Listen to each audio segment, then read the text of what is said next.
Alhamdulillah, akhirnya para SDM PKH atau pendamping PKH baru saja mendapatkan surat resmi dari Kementerian Sosial Republik Indonesia terkait pencairan bantuan PKH tahap 1 tahun 2022. Tidak hanya itu, PT Pos Indonesia juga menerbitkan surat yang ditujukan kepada bupati atau wali kota di salah satu daerah ini ya. Namun bisa saja ini di daerah yang lain juga. Terkait mengenai pencairan bantuan pangan non-tunai atau BPNT. Loh, kok lewat pos ya? Apakah BPNT akan disalurkan melalui pos? Maka dari itu simak video ini sampai akhir. Jangan kemana-mana, kita intro dulu. Assalamualaikum warahmatullahi wabarakatuh. Salam sejahtera, Shalom, Om Swastiastu, Namo Buddhaya, Salam Kebajikan. Sobat YouTube, kembali lagi di channel saya, Sukron Channel. Apa kabar Sobat YouTube semua? Semoga Sobat YouTube semua selalu diberikan kesehatan, diperlancar segala urusan dan usahanya, dan diperbanyak rezekinya. Amin. Sobat YouTube, pada video kali ini saya akan memberikan informasi terkait yang pertama. Ini adalah SDM PKH. Tadi malam ya kami mendapatkan surat ini, atau kami dari pendamping PKH ini mendapatkan surat dari Kementerian Sosial Republik Indonesia tertanggal 18 Februari, berarti kemarin ya. Nah, ini terkait mengenai pemberitahuan pencairan bantuan PKH tahap 1 tahun 2022. Nah, kami dari SDM PKH atau pendamping PKH ini diminta untuk bersiap-siap ini ya. Kemudian selain itu juga ada surat dari PT Pos Indonesia. Nah, kebetulan surat ini juga ditujukan kepada bupati, namun salah satu bupati di daerah tertentu ini. Nah, bisa saja ini juga ditujukan kepada bupati atau wali kota di daerah-daerah yang lain. Ini terkait penyaluran dana bantuan sembako atau BPNT tahun 2022 ini. Nah, kok lewat pos ya? Gimana cara pos untuk menyalurkan BPNT nantinya? Apakah nggak akan lewat e-warung lagi? Nanti akan kita bahas, maka dari itu simak videonya sampai akhir. Dan sebelum kita lanjut, silahkan yang baru bergabung, di-subscribe dulu channel ini dan ditekan tombol loncengnya, agar Sobat YouTube semua mendapatkan beritahuan video terbaru dari Sukron Channel. Dan jangan lupa di-share di berbagai media sosial dan di-like apabila Sobat YouTube suka dengan video ini. Sobat YouTube, kita lanjutkan pembahasan pada video kita kali ini. Nah, surat yang pertama yang akan kita bahas adalah surat dari Kementerian Sosial Republik Indonesia melalui Direktorat Jenderal Perlindungan dan Jaminan Sosial, Direktorat Jaminan Sosial Keluarga. Nah, ini yang ngurusin PKH ya. Di tahun 2021 lalu ini masih ngurus PKH. Tapi tahun ini nanti mungkin lihat berjalannya waktu, tapi suratnya masih dari Direktorat Jaminan Sosial Keluarga. Tertanggal 18 Februari tahun 2022 kemarin. Nah, ini ditujukan kepada SDM Program Keluarga Harapan Seluruh Indonesia. SDM ini artinya sumber daya manusia. Nah, kami pendamping PKH ini termasuk dalam SDM PKH. Nah, inti surat ini adalah bersamaan ini disampaikan bahwa Kementerian Sosial, Direktorat Jaminan Sosial telah melakukan penyaluran bantuan sosial program Keluarga Harapan atau PKH tahap 1 tahun 2022 untuk bulan Januari sampai dengan Maret. Nah, tahap 1 kan 3 bulan ya, untuk Januari, Februari, dan Maret. Dengan menggunakan data penyaluran tahap 4 tahun 2021. Nah, berarti kemarin yang cair di tahap 4 ada peluang besar untuk cair ya. Tapi ada tapinya ini. Jadi silakan disimak lagi. Jadi tadi ya saya ulangi, dengan menggunakan, jadi yang dicairkan tahap 1 tahun 2022 ini menggunakan data penyaluran tahap 4 tahun 2021 kemarin yang telah dipadankan dengan kondisi terbaru di data DTKS. Nah, ini jadi yang merasa sudah cair di tahap 4 kemarin itu datanya dijadikan acuan untuk dipadankan, kemudian dipadankan dengan kondisi yang ada di data DTKS.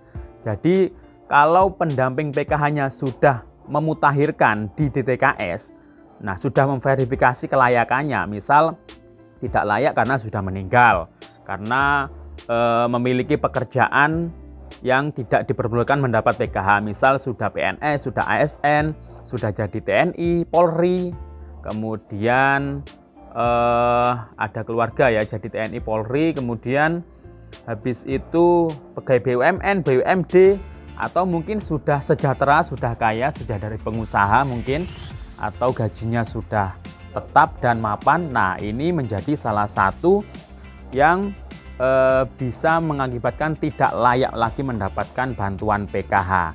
Jadi yang sudah dimutakhirkan, sudah diverifikasi kelayakan oleh pendamping di DTKS ya, di NG online itu biasanya ya. Jadi kalau sudah dimutakhirkan lewat online tersebut, nah ini nanti tahap satunya kalau tidak layak di DTKS ya tidak bisa cair kembali. Tapi kalau tahap 4 kemarin sudah yang sudah cair, kemudian di DTKS masih layak, masih punya komponen, ya insya Allah masih ada kesempatan besar untuk cair di tahap 1 ini. Nah, kemudian selanjutnya adalah sehubungan dengan hal tersebut, seluruh SDM PKH agar segera melakukan koordinasi dengan Dinas Sosial Kabupaten atau Kota dan bersama-sama menginformasikan serta mendorong KPM PKH di wilayah dampingannya masing-masing untuk melakukan pencairan sesuai dengan ketentuan. Demikian, atas perhatian dan kerjasamanya diucapkan terima kasih. Nah, ini ya. Jadi dari Direktur Jaminan Sosial Keluarga Bapak Heri Kris Sritanto. Nah, ini ya. Jadi ini ada suratnya ya, sudah ada surat resminya. Ini kami dari pendamping PKH disiap-siap ya. Harus siap-siap ya untuk juga menginformasikan. Nah, salah satu media informasi ini kan bisa lewat YouTube juga. Jadi KPM PKH nanti kalau saldo PKH sudah masuk ke kartu KKS, kemarin kan sudah saya informasikan lewat siaran pers dari Menko PMK kemarin, kira-kira mungkin saldonya itu mulai penyaluran itu sekitar tanggal 21 ya untuk PKH, tapi ini bertahap ya, bertahap, jadi jangan terburu-buru nafsu, tetap tunggu instruksi atau informasi dari pendampingnya. Kalau suruh ngecek ya ngecek, tapi kalau dari pendamping belum ada info suruh ngecek, jangan dicek dulu. Walaupun surat ini sudah turun, tapi kami belum mendapatkan namanya SP2D.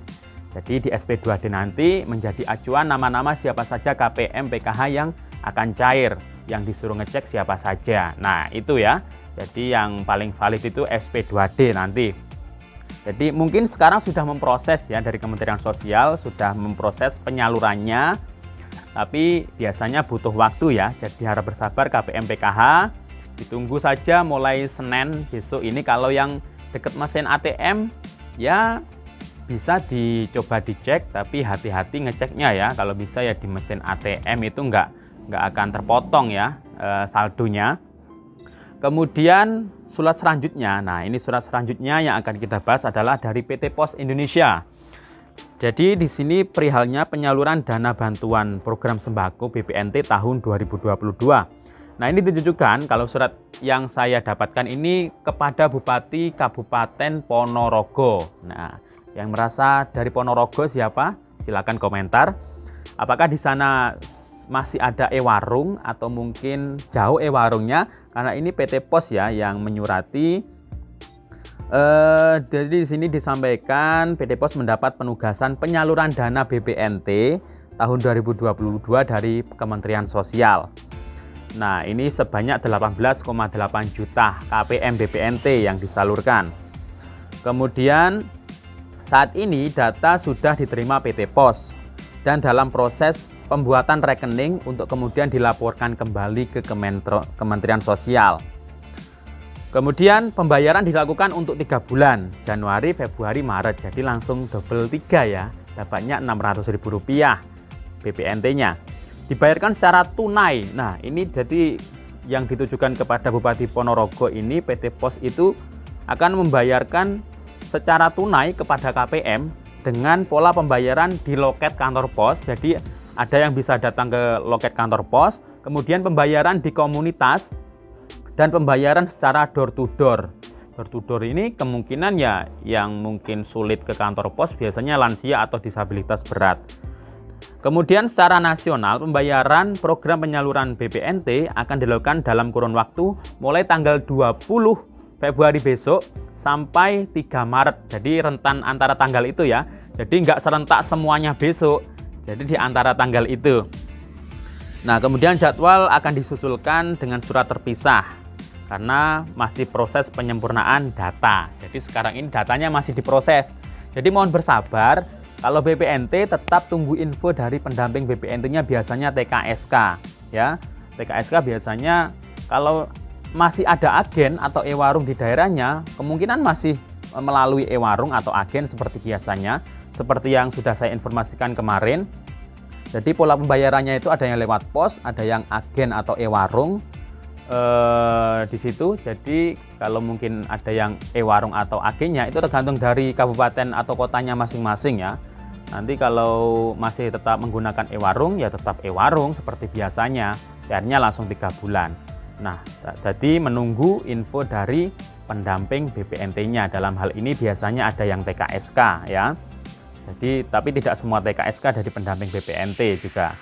Jadi, tunggu saja info baik PKH ataupun BPNT. Kalau sudah ada info atau instruksi untuk mencairkan atau mengecek saldonya, silakan langsung berangkat saja. Jadi, kalau belum ada info, harap bersabar menunggu. Demikian info dari saya, sampai jumpa di video saya selanjutnya. Wassalamualaikum warahmatullahi wabarakatuh.